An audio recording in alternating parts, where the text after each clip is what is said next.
بەناوی خوای گەورە سڵاوتان لێبێت بەڕێزان. 3 ساڵ تێپەڕدەبێت بەسەر یاسای 30 حوزەیرانی 2013 پەرلەمانی کوردستان کە تێیدا درێژکردنەوەی ویلایەتی مەسعود بارزانی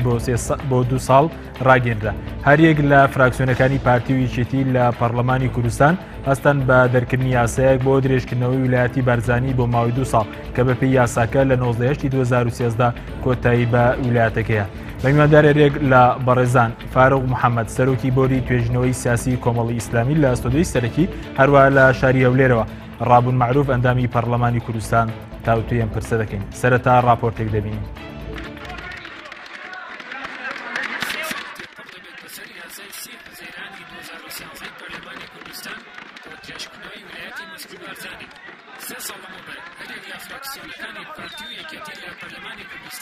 هەستان بە دەرکردنی یاسایەک بۆ درێژکردنەوەی ویلایەتی بارزانی بۆ ماوەی 2 ساڵ کە بەپێی یاسا لە 19 2013 کۆتایی بە ویلایەتەکەی هات. هەر یەک لە فراکسیۆنەکانی کۆمەڵی ئیسلامی و یەکگرتووی ئیسلامی و بزوتنەوەی گۆڕان بە توندی دژی دەرکردنی یاساکە وەستانەوە و لەگەڵ ئەوەدا نەبوون ئەو یاسایە لە پەرلەمانی کوردستان دەربچێت. یاسای ژمارە 19 حوزەیرانی 2013 پێک هاتووە لە 4 مادە کە دیارترین مادەکانی ئەمانن. یەکەم، درێژکردنەوەی ویلایەتی سەرۆکی هەرێم بۆ ماوەی 2 ساڵ لە 19 2013 بۆ 19 2015 ئیتر بۆ دووەم جاریارای درێژکردنەوەی نییە.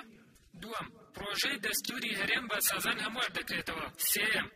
کار بە هیچ یاسایەک نەکرێت پێچەوانەی ئەم یاسایە بێت. یەکێتی نیشتمانی کوردستان کە یەکێک بوو لەو لایەنانەی کە ویلایەتی بارزانی درێژ کردەوە باجیدا و لە هەڵبژاردنەکانی 2013 پەرلەمانی کوردستان ژمارەی دەنگەکانی دابەزی. هەرچەندە درێژکردنەوەی ویلایەتی بارزانی بۆ ماوەی 2 ساڵ بوو بەپێی یاساکە واتە لە 19 2015 ویلایەتی بارزانی بەسەر چوو، بەڵام تەوەکو ئێستاش لە پۆستەکەی بەردەوامە. بەپێی یاساکە دەبوایە پرۆژەی دەستوری هەرێم هەموار بکرێتەوە، بەڵام ئەوەش نەکراو، بەڵکو بەهۆی ناکۆکیەکانەوە لیژنەی دەستور کارەکانی ڕاگیرا. بە بڕوای چاودێرانیش ئەگەر جارێکی کرد پەرلەمانی کوردستان یاسای 30 حوزەیرانی دووبارە کردایەتەوە پەک نەدەخرا.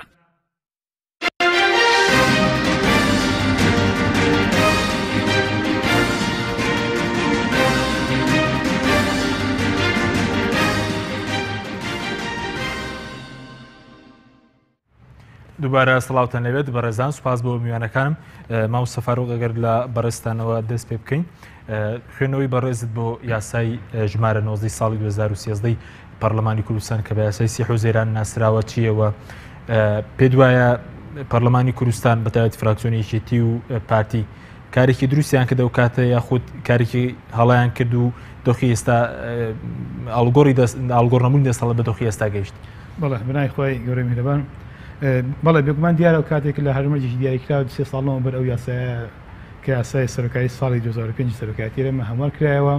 هەرچەندە پێی نەسی یاسای ژمارەیەکی سەرۆکایەتی ساڵی 2005 هاتووە کە ئەڵێ سەرۆکی هەرێم بۆ ماوەی 4 ساڵ سەرۆکایەتی دەکات و بۆ 4 ساڵێکەش دەکرێت درێژ بکرێتەوە. واتە لەو کاتەیە بە شێوەیەکی یاسایانە سەرۆکی هەرێمی ئەو کاتە بۆی نەو ماوەکەی درێژ کرێتەوە، چکە 2 خولی 4 ساڵی یەک لە دوایەکی تاو کردبوو. بۆیە ئەو کاتەیەکی پارتی لە 30 حوزەیرانە هاتن ئەم ماوەیان درێژ کردەوە 2 ساڵێکە کامە خۆی لە خۆیدا کارێکی نایاسایی بوو، چونکە پێی یاسای سەرۆکایەتی وتمان 2 ویلایەت دیاری کراوە و هەر ویلایەتێک 4 ساڵە کەواتە ئەو 2 ساڵێک کە درێژکرایەوە بە شێوەیەکی نایاسایی بوو. هەر بینیمان کە ئەو کاتە ئۆپۆزیسیۆنی ئەو سەردەم کە بریتیون لە کۆمەڵی ئیسلامی یەکگرتووی ئیسلامی بزوتنەوەی گۆڕان زۆر بەتونی دژی ئەو درێژکردنەوەی بوون، بەڵام کە بینیمان 2 فراکسیۆنی و کاتەی کە نیوەزاریی کورسەکانی پەرلەمانن پێکهێنابوو ئەو یاسایان درێژ کردو. ئەمە بوو بە سەرەتایە خۆ بڵێن بە سەرەتای نێریکێکی خراپ کە خەڵکێک پێی وابێ، هێزێک پێی وابێ، مادام چۆن لە 2 ساڵ لە ماوەی ڕابردووە 2 ساڵ لە ماوەی ویلایەتی سەرۆکی هەرێم درێژ کراوەتەوە کەواتە ئەکرێ ئەمە بۆ جارێکیش بێن بە هەمان شێوە ئەم یاسایە درێژکردنەوە واتە بە شێوەیە لە شێوەکان کارێکن کە ئاڵگۆڕی دەسەڵات ڕوونەدات واتە داولی سوڵتەی ئاشتیانە نێتەکایەوە و بەرەنجامەکە ئەبینین بەداخەوە بەم ڕۆژی گیانن کە جارێکە ئەبینی هێزێکی سیاسی دارێن کوردستان داواکە کە ئەم ماوەی سەرکاری جارێکە تەمدید بکرێتەوە و بێگومان ئەمە بەمەژ ناوەسێ واتە بەرەو ئاڵاستێکمانە بکە دوور نییانی و ئاماژەکان بەرەوە دیارن کە هێزێکی لە هەرێمی کوردستانە سەرۆکایەتی هەتاتایی بۆ خۆی مسۆگەر بکە و ئاڵوگۆڕی دەسەڵات نێنێتە کارا و ئامادەنەوەی یاسا جێبەجێ بکات چکە لە بەڵام ئەنیەوە جێبەجێنێکی یاسایەوە جێبەجێ نەکرام ئەم یاسایە؟ بڵێ ئەم یاسایە خۆی یعنی توان لە بنەڕەتدا ئەوە درێژ نەکرێتەوە ئەم یاسایە کە ماوەی سەرۆکایەتیەرێنن بۆ 2 ساڵ درێژ کردەوە ئەوە لە بنەڕ ئەم یاسایە دەرنەکرا چکە خودی ئەم یاسا دەکردن نایاسایی بوو چکە وتمان لە یاسای ژمارەی ساڵی سەرۆکایەتی 2005 دەڵێ کە سەرۆکی هەرێم بۆ 4 ساڵەوە ئەکرێ جارێکی ویلایەتەکەی درێژ واتە 8 ساڵ واتە 3 ساڵ لەمە بەکە ئەم یاسایە دەکرا سەرۆکی هەرێم 8 ساڵی خۆی تاوا کرد بوو دوو ویلایەتی خۆی تاوا کرد ئەکرا ئەمە دەرنەکرێ بەڵام کە ئەمەش دەکرا بەهەرحاڵ ئەم یاسایە جێبەجێ نەکراوە چونکە ئەم یاسایە یەکێک لە بڕەکانی ئەوەیە کاڵێ وەکو جەنابتەن لە ڕاپۆرتەکەشا خوێنتانەوە کە بۆ ماوەی 2 ساڵە واتە لە 19 2015 ئەو 2 ساڵش تاو بووە بەناسی سەر هاتوو ئیتر بۆ جاری دوم یاری درێژکردنەوەی نییە کاتەکەم یاسایە جێبەجێ بکرایە ئەوە لە 19 2005 سەرۆکی هەرێم کە تاو کاتە سەرۆکی هەرێم بووە دەستبەرداری پۆستەکەی بووای یاسای جێبەجێ بکرێ هەر ئەوەش نابگرە لە مادی دووەم داداڵێکی دەڵێ لەو ماوەیدا ئەم ماوەی 2 ساڵەدا پرۆژەی دەستوری هەرێمی کوردستان بە سازان هەموار دەکرێتەوە ئەوە نەک 2 ساڵ 3 ساڵ تێپەڕی دەستوری هەرێمی کوردستان نەگەڕایە پەرلەمان و بڵێن کە بەشێ کە بڵین ئیشی لەسەر بکرێەوە تەواو بکرێت دەرچێنرێت واتە دەسوی سازانی لەسەر نەگەوە و ئێستا هەرێمی کوردستان ئەوە خانە دەسوو بوونە بەڵام لەبەر ئەم یاسایە جێبەجێ نەکرا بۆ ئێستا خانە دەسوریژین دەکەڕێم و لای بەرز ماوەستا ڕابوون ئەگەر بێمە لای بەڕێز سوپاس بۆ ئامادەبوونت دەمەوێت سەرنجی بەڕێشتان بزانم سەبارەت بە یاسای ژمارە 19 سی حوزێرانی 2013 ئایا یاسایەکی خراپ بوو کە پەرلەمانی کوردستان دەری کرد؟ بەڵێ سڵاو لە بەڕێستان لە میوانە بەڕێزەکەتان هەروە لە بینەرانی خۆشەویست بەڵێ هەروەکو میوانە بەڕێزەکەتان ئاماژەی بۆ کرد فراکسیۆنی ئێمە فراکسیۆنی گۆڕان ئەو کات لەگەڵ هەردوو فراکسیۆنی کۆمەڵی ئیسلامی و گرتووی ئیسلامی بێکەوە بلۆکی ئۆپۆزیسیۆن بوون لە پەرلەمانی کوردستان ئێمە ئەوسا لە ڕووی مەبدەئیەوە پێمە ئەو لە ڕووی سیاسیەوە ڕەتمان کردبەوە لە ڕووی یاساییشەوە پێمان وا بوو ئەو درێژکردنەوەیە سەرنجی لەسەر لەبەر کۆمەڵێک هۆکاریەکەم هەروەکو میوانە بەڕێزەکەتان ئاماژەی بۆ کردبوو ئاماژەی بۆ کرد سەرۆکی هەرێم لە بەبێ یاسای ئێستای سەرۆکایەتی هەرێم لە ناو خەڵک هەڵدەبژێردرێت لە 2005 یاساکە دەرکراوە بۆ 2 لە 2013 کۆتایی پێدەهات کەواتە بە جۆرەی یاساکە بە سەرۆکی هەرێم لە پەرلەمانەوە هەڵ نەبژێردرا بوو لە خولی دووەمیدا لە ناو خەڵکەوە هەڵبژێردرا بوو کەواتە سەرنجی یەکەم یاسایی ئەوە بوو کە پەرلەمانی کوردستان و دەسەڵاتەی نییە کە ویلایەتی سەرۆکی هەرێم درێژ بکاتەوە چونکە خۆی هەڵی نەبژاردبوو خەڵک هەڵی بژاردبوو دووەم بە جۆرەی یاساکەش بۆ 2 خول بوو خولی 4 ساڵ لە یاساکەدا بە واضحی هاتووە خولی یەکەمی لە پەرلەمانەوە دەبێت خولی دووەمیش لە ناو خەڵکەوە کە خولی دووەم تەواو دەکات کە سەرۆکی هەرێم کاتێک ئەو هەر کەسێک هەر بەڕێزێک ئەو 2 خولە سەرۆکی هەرێمە مافی نییە لە دوای 2 خولەکە خۆی کاندید بکاتەوە بۆ خولی سێم و یان درێژ بکرێتەوە ئەوە بابەتە واضح بوو لە بۆی یعنی سەرنجی یاسایی یان تەمومژی یاسایی لەسەر بابەتە نەمێنێ ئەو کات جگە لە ئێمەی ئۆپۆزیسیۆن یاساناسە بە وجدانەکانی پارتی دیموکراتیش کە ئێستا خەڵک و یاساناسی ناسراون لەناو پارتی دیموکراتی کوردستان هەر ئەو کات سەرنجی خۆیان دەڕڵی پیانەوە بۆ درێژکردنەوە نایاساییە بەڵام لە ڕووی سیاسیشەوە نەریتێکی خراپی جێخستەویژەوە بوو کە گورزێکی کوشندەیدا لە بەجێکردنی قانون و دەسەڵات و دەوڵەتی قانون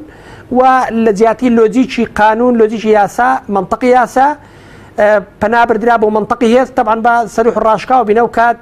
ئەو باردۆخە یەکێتی نیشتیمانی کوردستان لە باردۆخێکی ناتەبیعی و ناسروشتیدا بوو بە جۆرێک لە جۆرەکان پارتی دیموکراتی کوردستان بە فشار خستنە سەر یەکێتی ئەو درێژکردنەوەی بە سەر پەرلەماندا سەپاند و دوجار ئێستا باشکرا قسەکەرەکانیان دەڵێن کاوان مرتەحنین لەو درێژکردنەوەی بۆیش لەم خولەدا بەفعلی یەکێتی نیشتیمانی کوردستان ڕازی نەبوو بەشداری بکات لە درێژکردنەوەی ویلایەتی ئێستای کاک مەسعود بۆیە باردۆخێکی ناتەبیعی بوو و فعلا درێژکردنەوەکەش درێژکردنەوەیکی نایاسایی و لە ڕووی سیاسی شۆی من پێمان وابوو کودەتایە هەتا ئێوێش ڕۆیشتین و خۆزگە ڕووی نەدەدا بەڵام ئەو ڕوودانە بوو بە سەرەتایەکی خراپ کە پرۆسەی سیاسی لە کوردستانی عێراق و هەموو ئەزمون حکومڕانەکەی لەبار برد زۆر باشە پێت وایە ئەگەر ئەم یاسایە دەرنەچوێنرا بە لە پەرلەمانی کوردستان ینی گورزی کوشندە بەر پرۆسەی حکومڕانی و ئاڵوگۆڕی دەسەڵات نەدەکەوت لە هەرێمی کوردستان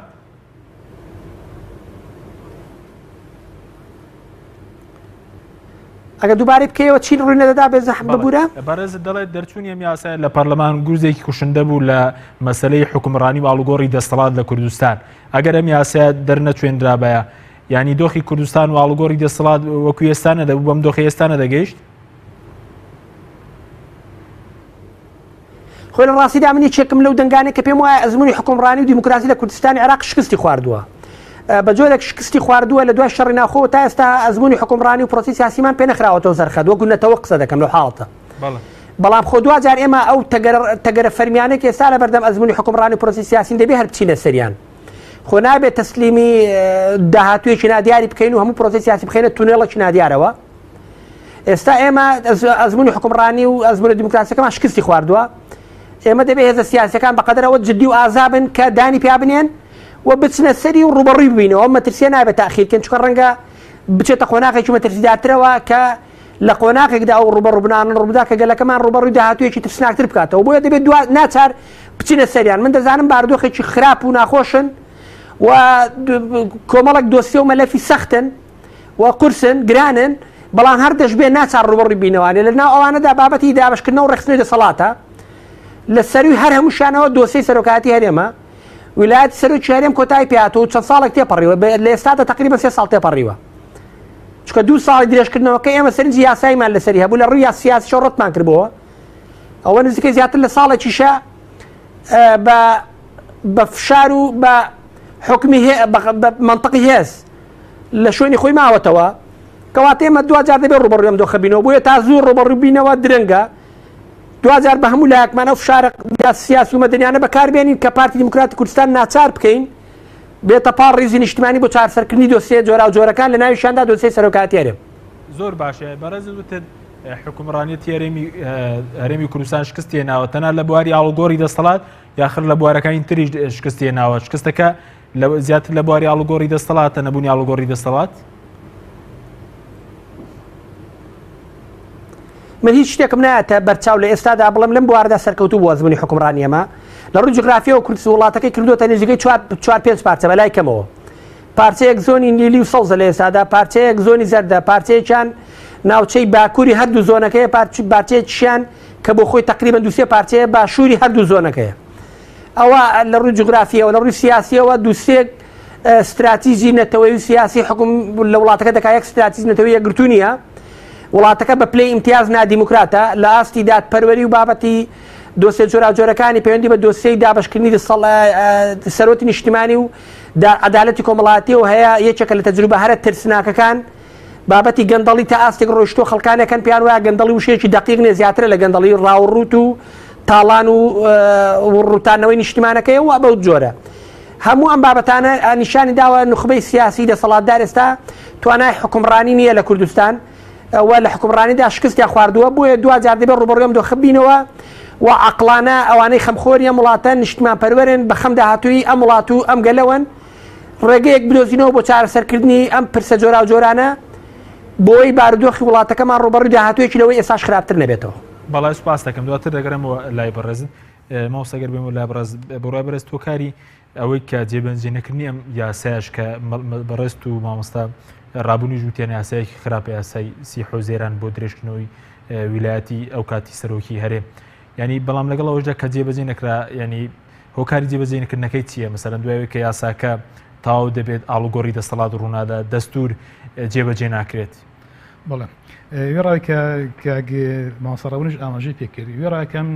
یاسایمە ئەو کاتە لایەنەکانی پرسنت تێبینیمان لەسەری هەبوو بە ئێستاشەوە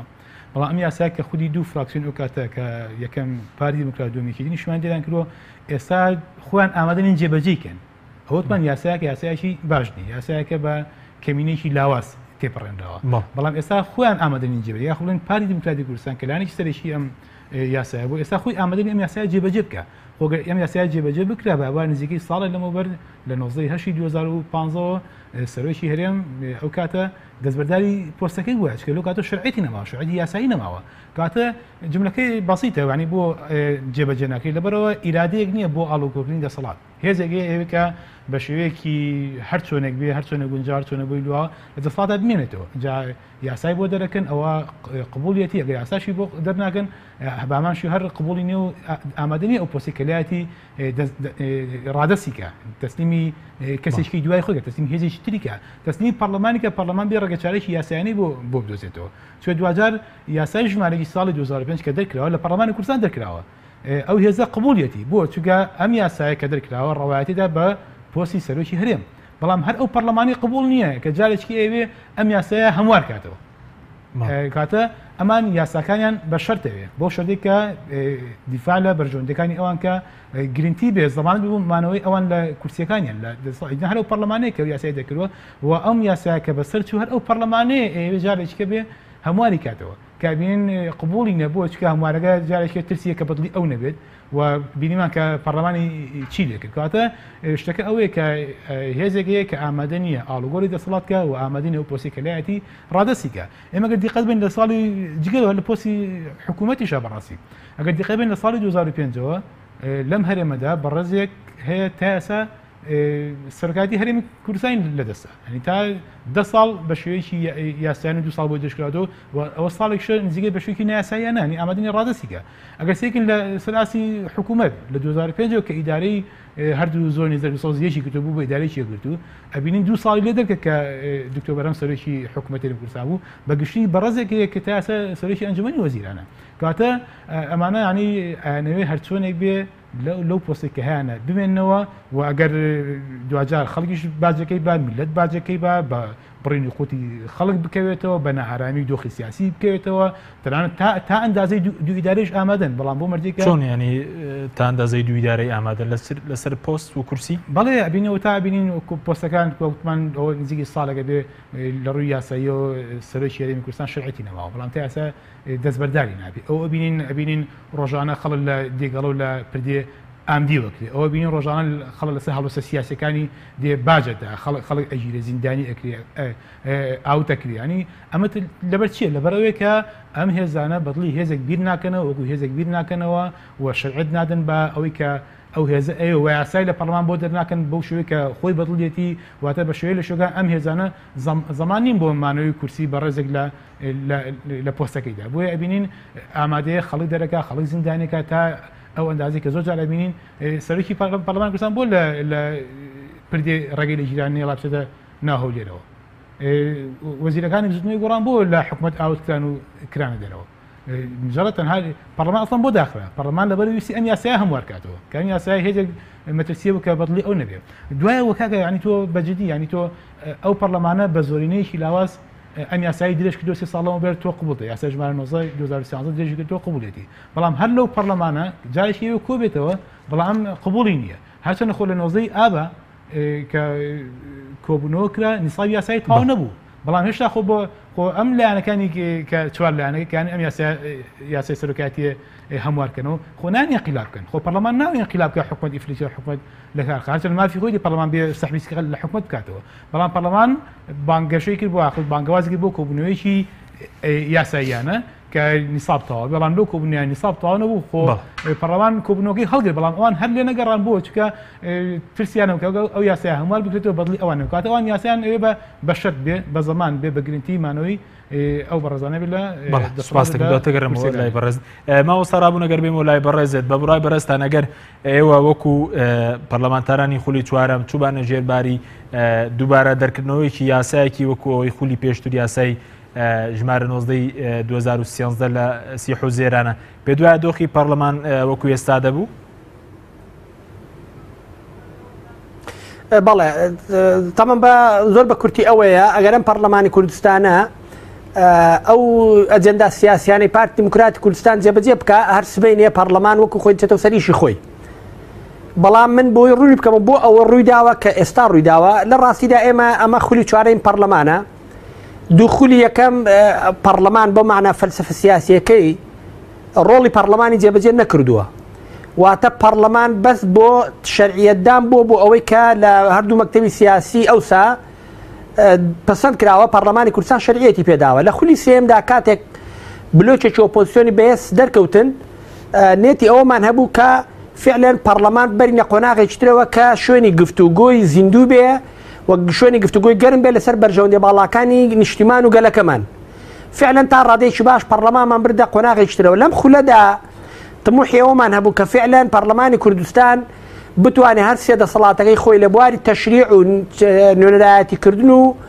چاودێریکردنی حکوومەت بەرینە مەرحەلەیەکی باشترەوە فعلەن سەرەتایەکی زیندوو سەرەتایەکی پتەودا بنین بۆەوەی پەرلەمانێکمان هەبێ وەک هەر پەرلەمانێکی زیندوی وڵاتە دیموکراتەکان بەڵام لە یەکەم ئیمتیحاندا و کاتێک کە ویستمان هەمواری یاسا بکەین کە بخواست و یان لەسەر خێڵی ئەجەنداکانی پارتی دیموکراتی کوردستان نەبوو پەرلەمانەکان پەکخست ئەمەش ئاماژەیە وەکو من باسم کرد کە من پێم وایە پرۆسی سیاسی و ئەزموونی دیموکراسی وڵاتەکە شکستی خواردووە ژەوەیە لە کاتێک تو هەموو بابەتێک بۆی بزانین چەندە ناجح دەبێت قوتابیەک لە قوتابخانە بۆی بزانیت ئایا توانای ناجحبوون و تێپەڕاندنی ئەو ئیمتیحانەی هەیە کە دەکرێت چه ئیمتیحان دەکا پەرلەمانەکە ئێمە لە ئیمتیحانەکە شکستی پێهێنرا پەکخرا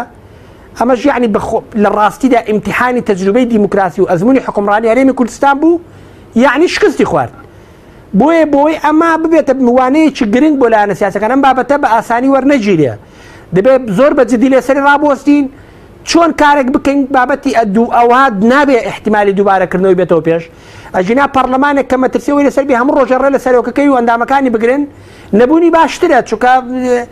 جۆرێک وەهم و بە خەسارکردنی وزە و تاقەیەکی زۆرتری گەلەکەمانە بە ئاقارێکی بەلاشدا بۆی دەبێن بابەتە بە جددی لەسەری ڕابوەستین و بەفعلی گفتوگوی ئەوە بکەین پەرلەمان یان نەبێ یا چۆن پەرلەمانێکمان هەبێ طبعا ئێمە لەگەڵ ئەوین پەرلەمانمان هەبێ بەڵام پەرلەمانێکی زیندوو کاریگەر بێ کە هێزە سیاسیەکان و دەسەڵاتی جێبەجێکرد و جۆراوجۆرەکانی دەسەڵات و حزابی سیاسی لە کوردستان ناچار بکرێن ڕێزی لێ بگرن هەر هەمووان بەبێ ئیستثنا ئێستا ئەمە پەرلەمانەمان نییە چونکە هەولێری پایتەخت لەژێر دەسەڵاتی ئەمنی و سەربازی پارتی دیموکراتی کوردستاندایە و هەموو دەسەڵاتە نیشتیمانیەکان لە پایتەخت وەک بارمتە لە دەستی پارتی دیموکراتی کوردستان لێ هاتووە ئەم دەسەڵاتانە هەم بە دەسەڵاتی تەشریعی هەم جێبەجێکردن هەم دەسەڵاتی دادوەریش بە وەکو ڕۆبۆتێک دەستی پارتی دیموکراتی کوردستاندا بە ئارەزوی پارتی ئیش بکەن با ئیش بکەن بە هەرسوێ ئەجەندەکانی پارتیش نەکەن پەک دەخرێن وەکو ئەوی بینیمان لە پەرلەمانی کوردستان بەڵێ زۆر باشە یعنی ئێستا هەولێر تەنها مڵکی یەک حیزبە بە وتەی بەڕێزدام و دەستگەکانی حکوومەتیش مڵکی یەک حیزبن ببوورە باشتر نەگەیشتم بەڵام ئەگەر باسی بارودۆخی سیاسی پایتەختە هەولێری پایتەختەوە من پێم وایە هەولێری پایتەخت لەژێر کاریگەری و بەڕێوەبردننی ڕاستە و خۆی دەسەڵاتی ئاسایش و ئەمنی و چەکداری پارتی دیموکراتی کوردستانە خواستی ئێمە ئەوەیە کە هەولێر پایتەختی هەمووان بێ و هەموو شارەکانی تریش هەولێر بکەین بە نمونەیەک بۆ ئەوان بۆیە من پێم وایە لە پرۆسی سیاسی و ئیسلاحات لە کوردستان دەبێت هەولێر تەطبیق بکرێتەوە لەژێر دەسەڵاتی ئەمنی و پێشمەرگە چەکداری حیزبێکی سیاسی دەرپێنرێ و ببکرێت بە نمونەی حکومڕانیەکی دیموکرات و ئەو هێز و دەستگانی لە هەولێر بەڕێوە دەبن هەم بە دەسەڵاتی سەربازی هەم دەسەڵاتی ئەمنی دەبێت لە حیزبە سیاسەکان ڕزگار بکرێن دام و دەستگای حکومڕانی سربەخۆ بن لە حزاب بە جدی و بە معنای کلمە دەسەڵاتی حکومڕانی بە حکوومەت بن و حکوومەت دەسەڵاتی ڕاستەخۆیە بێ بەسەر هەموو دەستگاکانی پایتەخت بۆی دام و دەستگاکان لەژێر هەیمەنەی یان لەژێر ترس و فشاری پارتی دیموکراتی کوردستان ڕزگار بکرێن بەبێ ئەوە من بڕام بە هیچ ئیسلاحاتێکی ڕشەی نییە لە هەرێمی کوردستان بەڵێ کەواتە پێت وایە چاکسازی ڕشەی دەبێت لە هەولێر و لە بە نیشتیمانیکردنی دام و دەستگاکانی حکوومەت لە هەولێرەوە دەست پێ بکەین من بۆ خۆم پێم وایە ئەگەر بمانێ ئەم هەرێمەی ئێمە بە یەک پارچەی بمێنێتەوە بیشکەین بە هەرێمێکی دیموکرات یعنی دوو خاڵە ئەگەر ئەم هەرێم بمانێ بمێنێتەوە بە یەکگرتووی و بشمانێ کە ئێستا یەکگرتو نییە بۆی بکەین بە هەرێمێکی یەکگرتو و بیشکەین بە هەرێمێکی یەکگرتووی دیموکراتی مەدەنی دەبێت لە هەولێرەوە دەست پێ بکەین کلیلی چارەسەر و ئیسلاحاتەکە لە هەولێرە دەبێت تطبیق لە هەولێر بکەین باردۆخی هەولێر ئاسایی بکرێتەوە بەو معنای هەولێر دەبێت لەژێر دەسەڵاتی ئەمنی و سەربازی حیزبێکی دیاریکراو کە ئێستا پارتی دیموکراتی کوردستانە دەرپێندرێ و نمونەیەکی حکومڕانی مەدەنی معتەدیلی مۆدێرنی لێ پەیڕۆ بکرێ و ئەم نمونەی هەولێر بکرێ بە نمونەیەکی چاولێکردن لە هەردوو زۆنی نیلی و سەوز و لە باکووریشەوە زۆنی زەرد بەبێ ئەمە یەک پارچەی هەرێمی کوردستان بە هیچ شێوەیەک نایەتە بەرچاوم هەرێمێکی یەکگرتووی دیموکراتمان هەبێ. بەڵێ سوپاس دەکەین بەڵێ بینێرانی بەڕێز ناوبڕێک وەردەگرین دواتر دەگەڕینەوە لای ئێوەی بەڕێز و خۆشەویست.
دووبارە سڵاوتان لێبێت بەڕێزان ماو سەفار وەگەربرێنەوە لای بەڕێستان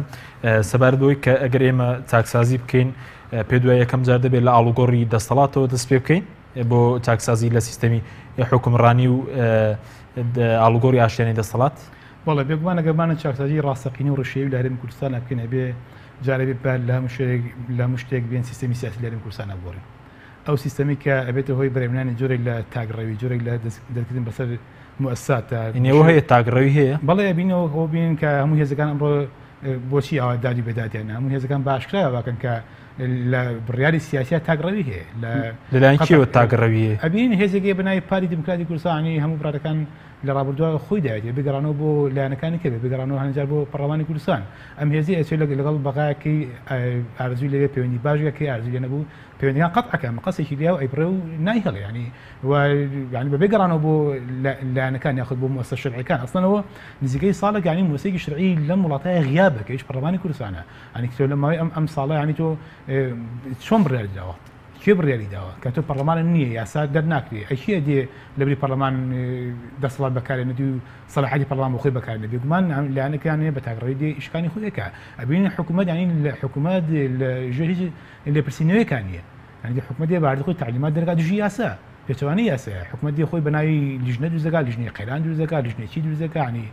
بڕیار ئەدا موچەی خەڵک ئەبڕێ خەڵک دەرەکە ینی خۆی بڕیار ئەدا بە شوێکی تاگڕوانە کاتەی مەگە بمانەوێ گۆڕانکاری فعلەن چاکسازی ڕێشەیی بکەین کە بەش بە حاڵی خۆم ینی لەم هەلومەرجەی ئێستا و بەم جۆرە بیکردنەوە ینی بە شێوەیەکی هەروە ئاسان نییە چکە هێزێکی کە ناوێتە ژێربار ئەگەر بانە چاکسازی ڕێشەیی بکەین فعلەن بێ مؤسساتی حکوومەتی ئەم وڵاتە بە مؤسساتی بکەین لە دەستی حیزب دەری بێنین و سیستەمی سیاسی لە هەرێمی کوردستانە بەڕاستی چارەسەری گونجایی بۆ بدۆزینەوە و بەر لە هەموو شتێک بێ یاسا سەروەربێ یاسا جێبەجێ بکرێتەوە پەرلەمان کارا بکرێت کە پەرلەمان مەرجعی شەرعی و یاسایی لە هەرێمی کوردستانەیە دوجار هەموو هێزەکان خازن بۆ پەرلەمان و خازن بۆ یاسا دوجارگە یاسا جێبەجێ بکرای بێگومان باردۆخی باش زۆر باش بەڵام ئەو باردۆخ ئاڵۆزەی کە ئێستا هەیە بۆی ئاڵوگۆڕ نەبوونی دەسەڵاتە نەبوونی ئاڵوگۆڕی دەسەڵاتە کێشەی سەرچێکە ئەم قەرانەکە هاتوتە ئاراوە بە شێوەیەکی گشتی چەقوەسی دۆخی سیاسی لە هەرێمی کوردستان و بگرە قەیرانی دارایی و بڕینی موچەی خەڵک هەرچەنەوە ئاشکراکە دابەزێ بەڵام پێی راپۆرتەکانی دیوانی چاودێری و پێی راپۆرتی پەرلەمانتاران باردۆخی هەرێمی کوردستان ئەوەندە خراپ نییە کە نەتوانێت موچەی هاوڵاتیان بدرێ ڕوبع موچە واش لە کاتی خۆیدا نادرێت کاتە ئەگەر ئاڵوگۆڕی دەسەڵات بکرای ئەم کێشانە هیچی بوونی ناوە چکە هەموو ئەم کێشان لەو ڕۆژەوە دەسی بێ کە پەرلەمانی کوردستان ویسی یاسای سەرۆکایەتی هەرێمی کوردستان هەموار بکرێتەوە کە یاسای سەرۆکایەتی هەرێمی کوردستان هەموار بکرێتەوە کەواتە بە ڕێزێک مافی نابێ ئەو کاتە هەرچەنەوە بۆ دوای 2007 بوو و هەروە کە لایەنەکان کەوتنە گفتوگۆ بۆ کۆبوونەوەی پێنجقۆڵی و بۆ سازان بۆ دوای 2007 بوو بەڵام لەبەرەی هێزێک قبوڵی نییە بە شێوەیەکی یاساییانە ئاڵوگۆڕی دەسەڵات بکە و دەستبەرداری ئەمە نابێ و ئامادەنی یاسا جێبەجێ بکە و هەموو ئەم قەیانە بەدوای خۆی داێنێ کەواتە گەر ئەستەن ئاڵوگۆڕی ئاشتیانی دەسەڵات و یاسایانی دەسەڵات بکرێ زۆربەی زۆری ئەم قەیانەکە هەرێمی کوردستانە هەیە ئەستەن وجودی نابوو لەوانە دۆخی سیاسی کوردستان بەم ئەندازەی ئێستا بێگومان ناگەشت زۆر باش کەواتە پێی ئەو یاسایە بە یاسای سیحوزەرانێ ئێستا سەرۆکی شەرعیمان نییە لە کوردستان بەڵێ پێی یاسای تا یاسا لە تقریبا لە 19 ئابی 2015 هیچ سەرۆکی شەرعی یاسایی مەگەری کوردستان نییە ئێمە لە غیابێکی سەرۆکایەتی کوردستان بەڕێواشی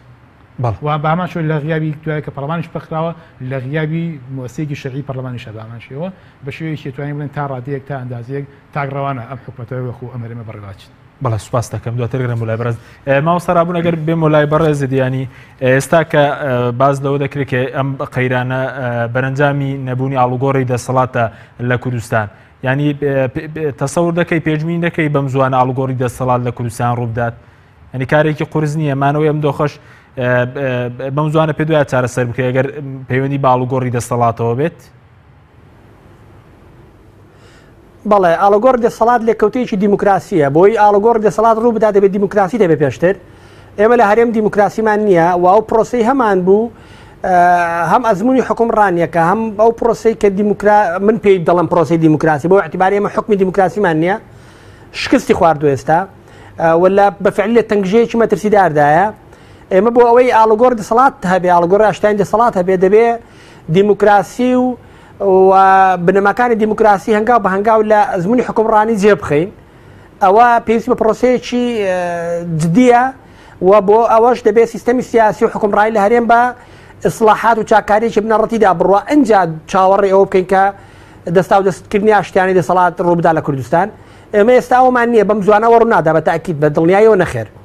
بەڵام بۆەوەی ئەوە ڕوو بدا دەبێت دیموکراسیمان هەبێ بۆی دیموکراسیشمان هەبێت دەبێت هێزەکان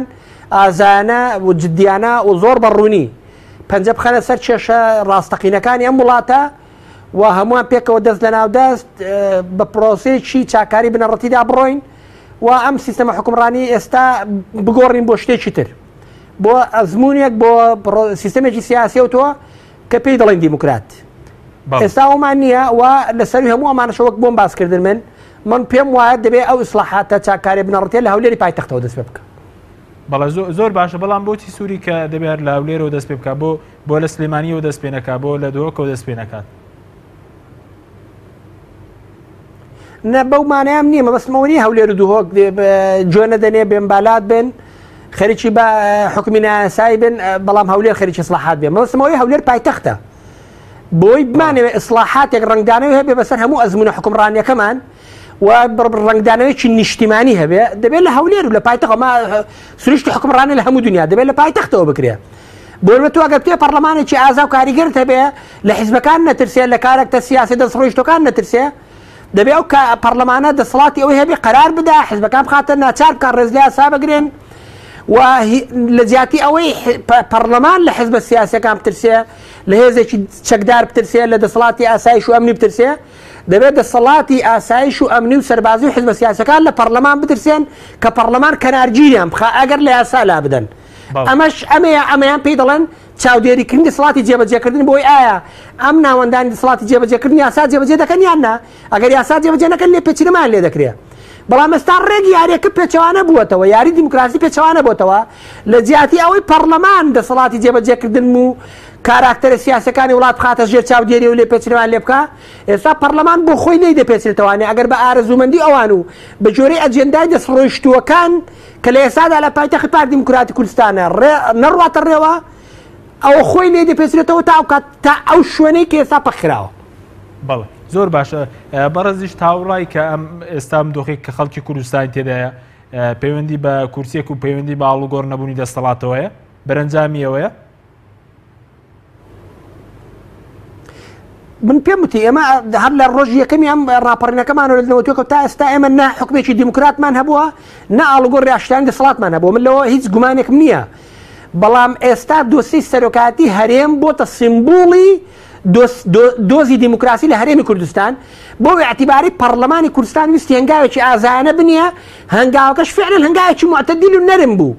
نەیویست هەنگاوێکی ئینقلابی ڕیشەی بنێ ویستی هەنگاوێکی ئیسلاحی بنێ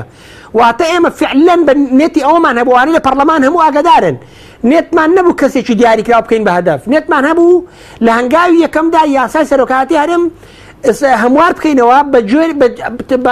تا ڕادێکی هاوسنگ و بیکەین دۆسەی سەرۆکاتی هەرێم بکەین بە دەواازەیەک بە ئیسلاحات و چاکاری لە ئەزموونی حکومڕانی سیستەمی سیاسی وڵاتەکەمان بەڵام ئەوە بوو پەرلەمانی کوردستان ڕێی لێگیرا پاچخرا.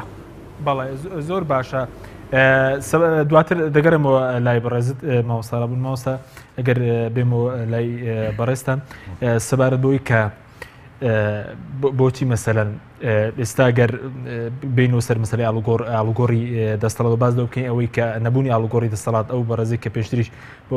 مەسەلەن لە پۆستی سەرۆکیێرین بووە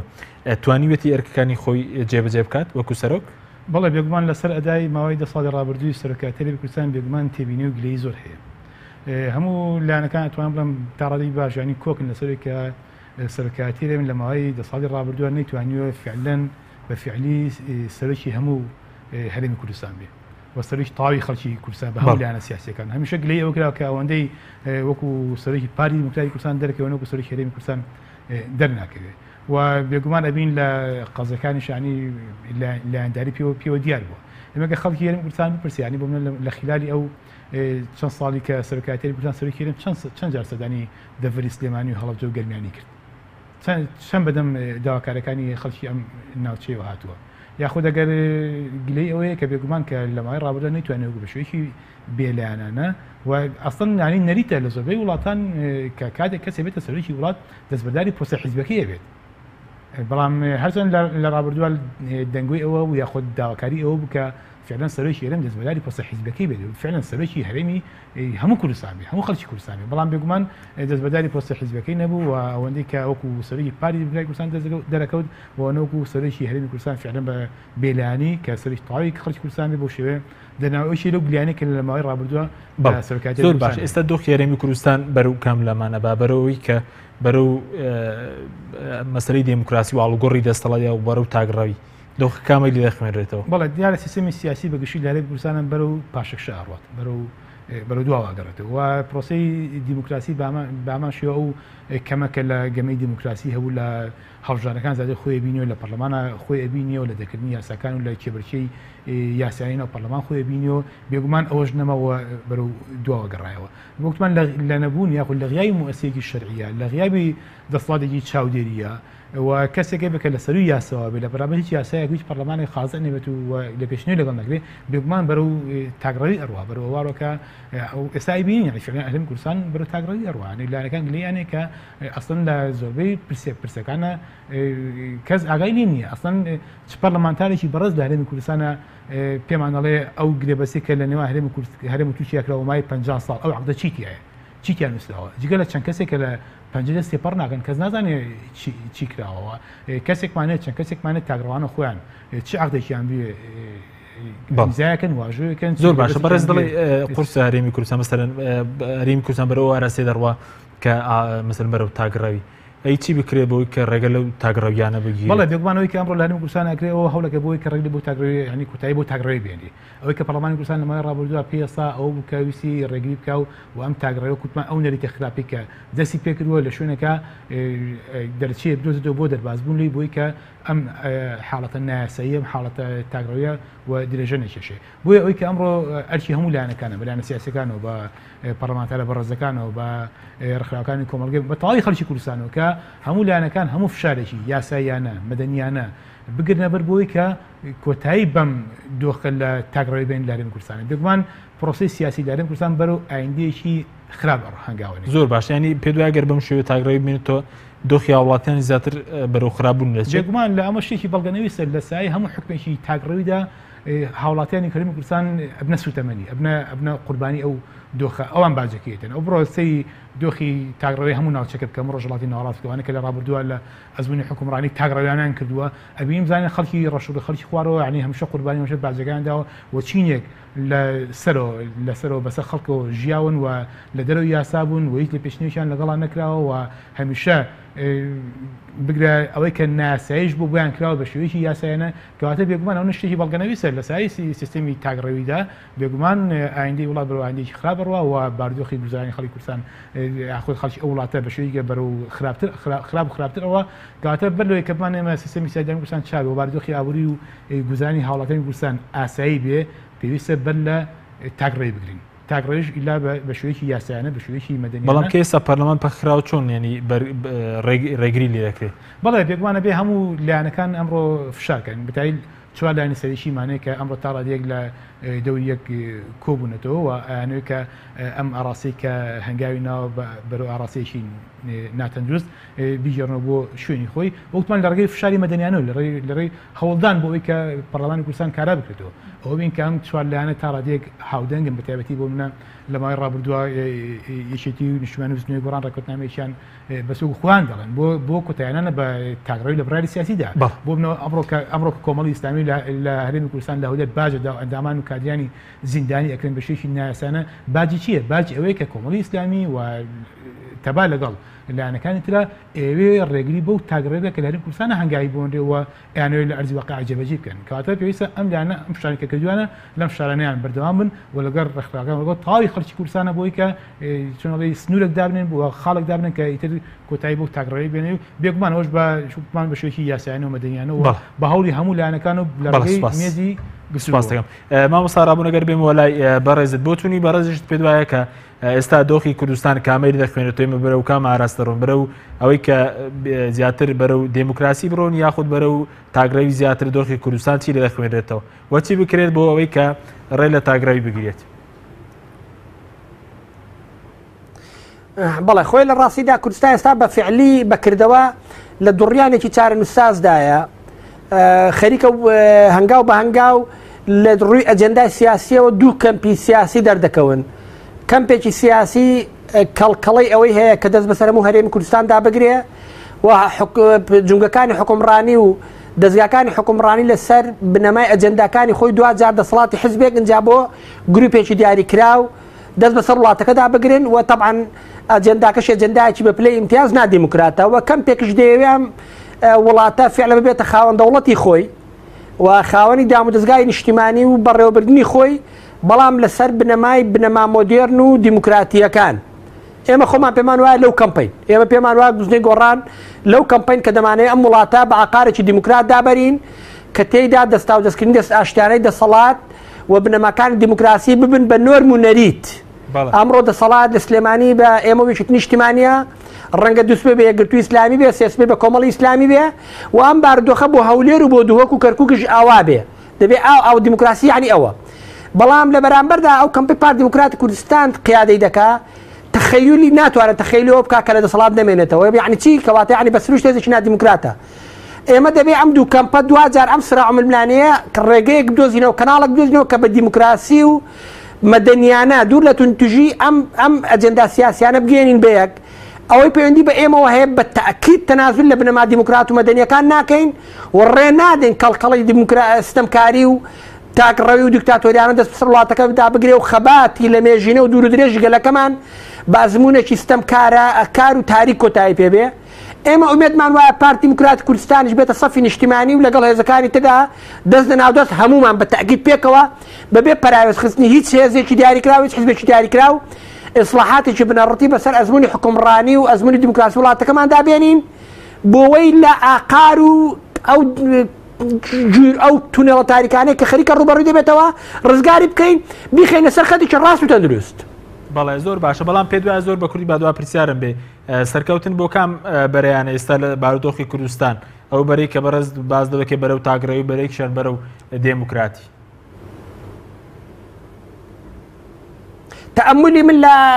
زیندوێتی گەلی کوردستان و باگراوندە سیاسەکەی ئەوەیە کە هیچ گومانم نییە گەلی کوردستان تەسلیمی کەڵکەڵی دیکتاتۆریانە و تاگڕەویانە و ستەمکاری نابێ. بەڵێ سوپاس دەکەم مامۆستا دووە پرسیارشم بۆ بەڕێستان بەرز دەوەی کە ئێستا ئەندامان و لایەنگرانی کۆمەڵی ئیسلامی دەستگیرم باجی مەسەلەن تاگڕەویە ئەم باجە کۆمەڵی ئیسلامی مەسەلەن پاشگەز دەکاتەوە لەوەی کە دژی حکمی تاگڕەوی و ستەمکاری نەبێت لە کوردستان بێگومان ئەزمموی ڕابردووەوەی سلماندووە کە هات کاتێک کۆمەڵی ئیسلامی زیاتر ڕوبەڕووی فشار بێتەوە ئەوە زیاتر چۆن سەخەجیتی بێت لەسەر مەبدە ڕەواکانی لەسەر بنەما ڕەواکانی کە بێتێت لە عەدالەت لە دادپەروەری لە ئازادی لە گەڕانەوە یاخود لە گەڕانەوە بۆ خواستەکانی گەل لە بەری خەڵک بوون سلمانی کە هەرگیز کۆمەڵی ئیسلامی لەم مەبادیانە خۆی تەنازل ناکەوە ئەزمموی ڕابردوومان یعنی و مێژووی ڕابردوومان شایدی ئەوە کە بێگومان کۆمەڵی ئیسلامی لەژێر هیچ زەخت و فشارێکە تەنازل لە مەبدەکانی خۆی ناکە و هەمیشە لە بەری گەل و خەڵک و نیشتیمان ئەمێنێتەوە و هەمیشە ڕێگریەکە لەوەی کە ئایندەی ئەم وڵاتە بەرەو تاگڕەوی بڕوە و بەرەو ئایندەیەکی خراپ بڕوە و میلەتی یاخود خەڵکی کوردستان باجی ئەو قۆناغە بن. بەڵێ زۆر سپاس بۆ بەڕێز فاروق محەممەد سەرۆکی بۆردی توێژنەوەی سیاسی کۆمەڵی ئیسلامی کە لە ستۆدیۆی سەرەکی لەگەڵ ماوەێرە زۆر سپاس بۆ مامۆستا ڕابوون معروف ئەندامی پەرلەمانی کوردستان کە بەڕێزیان لە ستۆدیۆی هەولێرەوە لەگەڵ مابوو سپاس باوکارانم سپاسی بۆی بینەرانی بەڕێست تا بەرنامەیەکی تر خواتان لەگەڵ.